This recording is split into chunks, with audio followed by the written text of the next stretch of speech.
सांसद कैसा हो, आरा का सांसद कैसा हो। 400 पार का नारा है इनका, लेकिन ये 400 हार हैं। जब आप भोजपुर के गरीबों के हाथ का छुआ पानी नहीं पी सकते हैं, भोजपुर के गरीबों का हाथ का छुआ हुआ माला नहीं पहन सकते हैं, भोजपुर के गरीबों के दुख दर्द का कोई आवेदन आप अपने हाथ में नहीं ले सकते हैं, तो गरीबों का छुआ हुआ वोट आपको क्यों मिलेगा।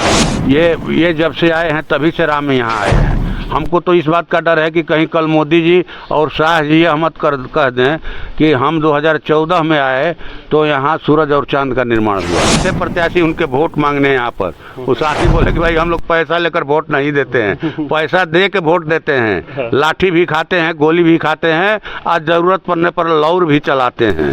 अब भोजपुर दिवस पर आपका चेहरा एक बार नहीं दिखाई पड़ा, बिहार दिवस में कभी नहीं दिखाई पड़ते, लसानी में जो है कभी शहीदों को श्रद्धांजलि देने नहीं है। आप तमाम दर्शकों, आप देख रहे हैं समता विचार मंच। अभी हम गढ़हनी ब्लॉक के कुरकुरी गांव में उपस्थित हैं। यहाँ हम आप लोगों को पहले बता दें कि इस चैनल का निर्माण हमने पहले ही आप लोगों को कह चुके हैं कि इस चैनल का निर्माण हम इसलिए किए हैं कि गरीबों को आवाज़ को आगे बढ़ाना है, शिक्षा को आगे बढ़ाना है, किसान को मदद करना है और तर्कवादी और विज्ञानवादी सोच को आगे बढ़ाना है। इसीलिए हम इस चैनल को निर्माण किए हैं। आज हमारे क्षेत्र में आए हुए हैं लोकसभा चुनाव के प्रत्याशी सुदामा प्रसाद जी। आइए थोड़ा सा इनसे हम बात करते हैं कि इनको बताया जा रहा है कि ये गरीबों के मसीहा हैं, हमेशा तर्कवादी और विज्ञानवादी सोच से आगे बढ़ते हैं। आइए थोड़ा सा 2 मिनट इनसे बात करते हैं। सर, आपका मेरे चैनल में स्वागत है। धन्यवाद आपको। सर, आप आरा लोकसभा चुनाव से खड़े हो रहे हैं। पहले तो बताती है जनता कि पिछले जो उम्मीदवार थे वो सही से कार्य कर नहीं पा रहे हैं, आप उसके विषय में अब क्या कहिएगा। देखिए, हम लोगों ने तो कहा कि भाई ये इस बार का चुनाव जो है संविधान को बचाने का चुनाव है जी, लोकतंत्र को बचाने का चुनाव है जी, इसलिए पूरा देश इस चुनाव को गंभीरता से ले रहा है जी, कि अगर हम ये बात इसलिए कह रहे हैं कि पिछले दिनों जो केंद्रीय वित्त मंत्री हैं माननीय आपको निर्मला सीतारमण जी, उनके हस्बैंड ने कहा, पति देव ने, डॉक्टर प्रभाकर, की अगर 2024 में मोदी जी की सरकार बन गई, मोदी जी प्रधानमंत्री हो गए तो 2029 में फिर चुनाव नहीं होगा। ये बड़ी गंभीर बात है। हम लोग लगातार देख रहे हैं, कह भी रहे थे कि मोदी जी जब से प्रधानमंत्री बने हैं लोकतांत्रिक संस्थाओं को ये कमज़ोर कर रहे हैं और तमाम स्वायत्त जिनकी स्वायत्तता है उसको ये अपने पॉकेट में रख करके घूम रहे हैं। हाँ, माने ये एक तरह से कहा जाए कि लोकतांत्रिक देश के प्रधानमंत्री की तरह नहीं देश चला रहे हैं, बल्कि ये किसी निरंकुश घमंडी और तनशाह राजा की तरह देश को लाठी से हाँक रहे हैं। अच्छा, एक चीज़ हमको बताइएगा सर कि गरीबों की भलाई हो रही है नहीं हो रही है। और तो बोले थे गरीबों की भलाई की तो बात बोले थे 2014 में कि हम हर साल 2 करोड़ बेरोजगारों को काम देंगे, हर किसी के खाते में 15 लाख रुपया आएगा, महंगाई दूर होगी, किसानों की आमदनी दुगना करेंगे। हाँ, फिर सर 5 किलो राशन तो मिल रहा है ना। राशन ये विकल्प नहीं है, ये विश्व गुरु बता रहे हैं अपने को। ये विश्व गुरु कैसे है? लोगों को राशन क्यों दीजिएगा जो लोग खुद अनाज पैदा कर रहे हैं, अनाज पैदा करके दुनिया का पेट भर रहे हैं। आप तो वही बात होगी कि आप हीरा का खान लूट कर लोगों के हाथ में खीरा धरा रहे हैं। हाँ, पूरा देश की संपदा जो है आप माने अडानी अंबानी के हवाले कर रहे हैं और आम जनों को जिनके टैक्स के पैसे से आपकी सरकार का खजाना भरता है, आप उसके हाथ में 5 किलो राशन दे रहे हैं कि लीजिए हम भलाई कर रहे हैं। इससे भलाई होगी? आप सेना में अग्निवीर योजना ला करके नौजवानों के और देश के भविष्य के साथ आप खिलवाड़ कर रहे हैं। आपने 29 करोड़ नौकरियां ख़त्म कर दी इस देश में। आपकी ही सरकार थी वाजपेयी जी की, जिन्होंने कर्मचारियों का पेंशन जो है ख़त्म कर दिया।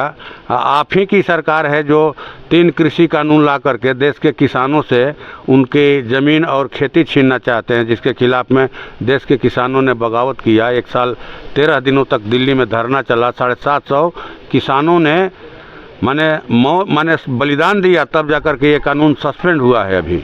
तो कहने के लिए तो खूब बोले किसानों की आमदनी दुगनी की करने की बात और किसान के हाथ से जमीन छीन रहे हैं। नहीं हुई छीन रहे हैं, नहीं हुई दुगनी। कहाँ हुई? देख रही है, आधे कीमत पर लोग धान बेचेंगे, दोगुना कीमत पर खाद खरीदेंगे, तो उनकी आमदनी कैसे दुगनी होगी? कैसे दुगनी होगी? आप बेरोजगारों से जाकर उनका हाल पूछिए कि क्या है। हर किसी के माने अंदर ये ख्वाहिश होती है कि हम अपने बच्चों को बढ़िया शिक्षा इसलिए दें ताकि वो बढ़िया सर्विस में जाए, इसलिए नहीं कि वो 18 साल में भर्ती हो और 22 साल की उम्र में रिटायर हो जाए। सर हमारी सरकार जो है अभी जो वर्तमान में चल रही सरकार राम मंदिर बना दी सर, इस विषय में क्या कहेंगे? राम मंदिर, देखिए इनको तो लगता था कि राम मंदिर बना करके जिस तरह से पुलवामा में ये माने शहीदों के कहा जाए कि शवों पर चढ़ करके इन्होंने वोट मांगा, उस तरह से राम मंदिर का हवा चलेगा। लेकिन राम मंदिर आप कहिएगा तब लोग राम की पूजा करेंगे। लग रहा है कि ये जब से आए हैं तभी से राम यहाँ आए हैं। हमको तो इस बात का डर है कि कहीं कल मोदी जी और शाह जी यह मत कह दें कि हम 2014 में आए तो यहाँ सूरज और चांद का निर्माण हुआ, आए हवा पानी चलने लगा। ये कह सकते हैं, कुछ भी कह सकते हैं। ये आप कहिएगा तो लोग राम की पूजा करेंगे। आप तय कीजिएगा कि कौन क्या खाएगा, कौन क्या पहनेगा। हैं? आप गौ माता का नारा देते हैं कि गौ माता है हमारी, और गौ मांस का व्यापार करने वाले व्यापारियों से आपने 250 करोड़ का चंदा लिया। ये शर्म आती है इनको? इलेक्ट्रल बॉन्ड के माध्यम से दूसरे के खाते को सीज करके और हजारों करोड़ रुपया जो है रंगदारी करके ये वसूल रहे हैं। कंपनियों के यहाँ ईडी का रेड होता है, सीबीआई का रेड होता है कि 100 करोड़ चंदा दो इलेक्ट्रल बॉन्ड के माध्यम से, और नहीं तो तुम्हारे कंपनी पर ताला लगवा देंगे, तुम्हारे कंपनी का खाता सीज कर देंगे। यही तो हो रहा है। राजनीतिक रंगदारी चल रही है कि एनडीए गठबंधन में आओ, भाजपा के साथ गठबंधन में रहो, और नहीं तो जेल जाओ। सरकार केजरीवाल इसके उदाहरण है, केजरीवाल इसके उदाहरण है, इसके उदाहरण लालू जी हैं, इसके उदाहरण हेमंत सोरेन है। आप सरकार चला रहे हैं, विपक्ष भी सरकार का अंग होते हैं। सरकार की निरंकुशता पर अंकुश लगाने के लिए, सरकार की गलत नीतियों की आलोचना करके देश को सजग करने के लिए, और आप कांग्रेस मुक्त भारत का नारा लेकर चले थे और विपक्ष मुक्त भारत बनाना चाहते हैं। तो हम तो यही कह रहे हैं कि अब की इंडिया गठबंधन की सरकार बनेगी। 400 पार का नारा है इनका, लेकिन ये 400 हार हैं।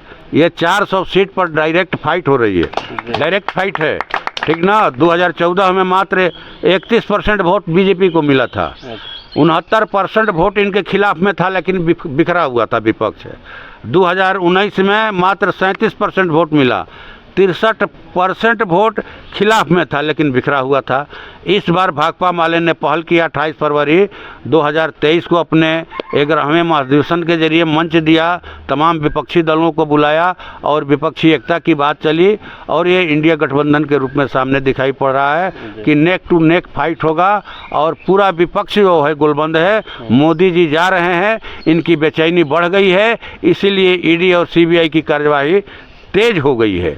हम 40 के 40 सीट बिहार से जीत करके इंडिया गठबंधन को हम लोग ताकत देंगे, जिसका ये घोषणा है कि हम सरकार में आए तो 1 करोड़ नौजवानों को माने 6 महीना के अंदर रोजगार देंगे, और ये अग्निवीर योजना को ख़त्म करेंगे, फिर पहले की तरह सेना में भर्ती होगी, और तीनों कृषि कानून को ख़त्म किया जाएगा, पुरानी पेंशन योजना को फिर से चालू किया जाएगा। कई घोषणाएं हैं, और इनको ये कहा जाए कि बिहार के महागठबंधन की सरकार जो 17 महीने चली, उसी से प्रेरणा मिली कि सरकार चाहे तो रोजगार दे सकती है।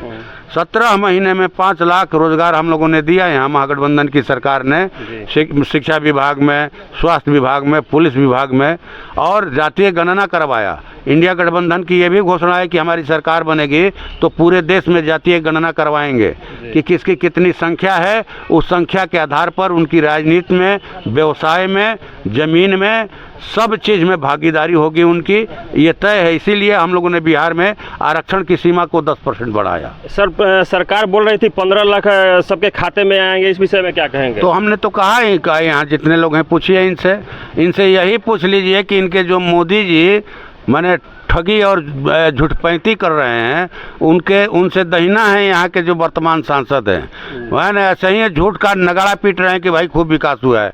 क्या विकास हुआ है? हम लोगों ने तो कहा कि स्थानीय सांसद अपने 10 साल के कामकाज का रिपोर्ट कार्ड जारी करें कि 10 वर्षों में उन्होंने यहाँ की खेती को ठीक करने के लिए, खेती रेलवे स्टेशन बना दिए सर। हमारी बात सुन लीजिए, खेती को फायदामंद बनाने के लिए अगर उन्होंने कभी लोकसभा में कोई एक मैंने सवाल खड़ा किया हो ध्यानाकर्षण और मैंने कहिए कि शून्यकाल के माध्यम से अल्पसूचित प्रश्न के माध्यम से, तो वो एक मैंने वीडियो जारी करें सोशल मीडिया पर, लेकिन कोई वीडियो होगा तब ना जारी करेंगे।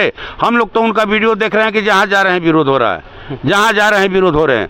हम लोग तो यही कहेंगे यहाँ के किसान मजदूरों से कि उनका कोई रिश्ता ही नहीं है, रिश्ता नहीं है। भोजपुर दिवस हर साल मनाया जाता है।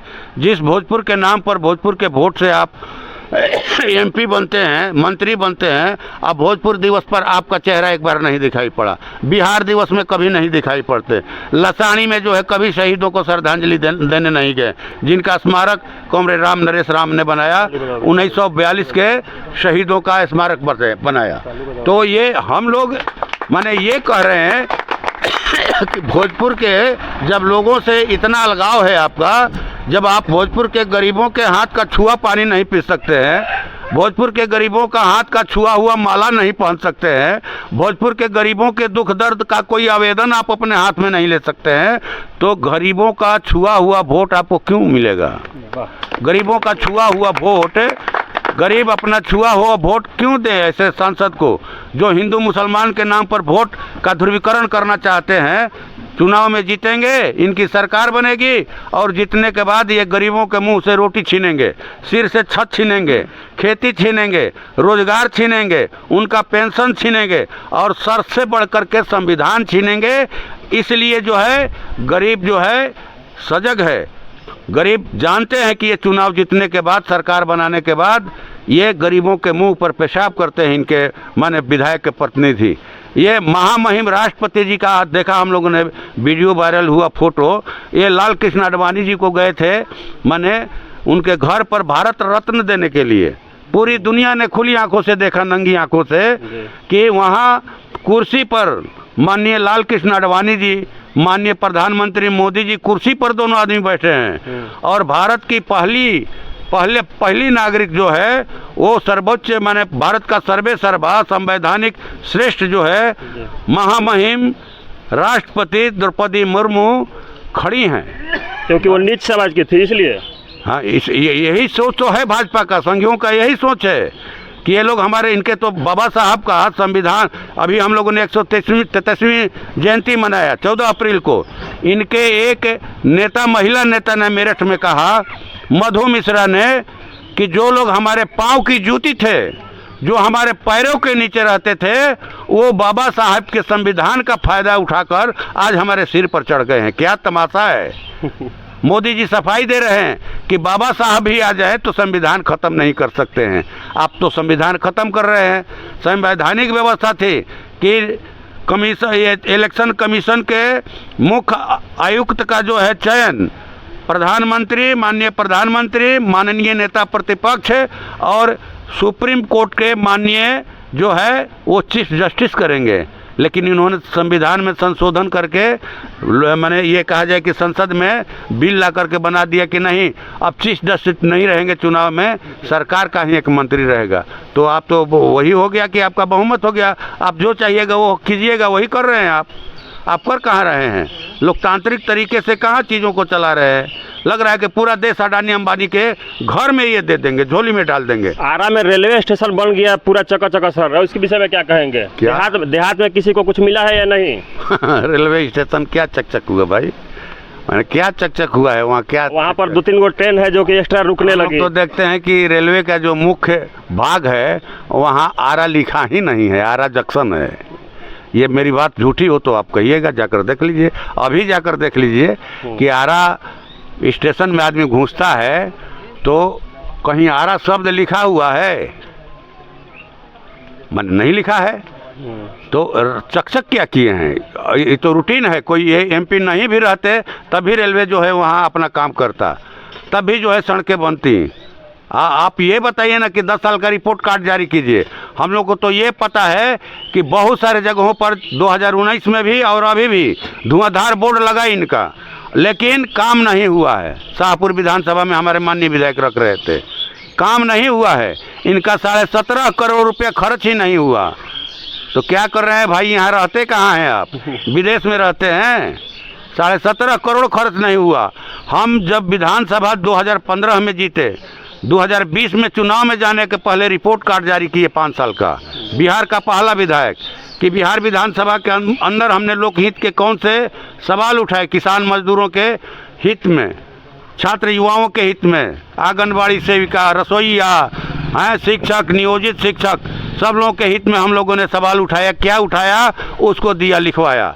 उस सवाल पर बाहर में जो आंदोलन चला, हम कहाँ कहाँ शामिल हुए, और जो पैसा मिला उस पैसा से कहाँ हमने पुस्तकालय बनवाया, किस गांव में गरीब के मोहल्ले में सामुदायिक भवन बनवाया, और किस गांव में नली गली की ढलाई की गई, और किस स्कूल में मैंने शौचालय और साइकिल सेट बनवाया, पूरा लिख करके रिपोर्ट दिया। न सिर्फ तरारी विधानसभा बल्कि पूरी दुनिया के लिए हमने नेट पर इसको डाला।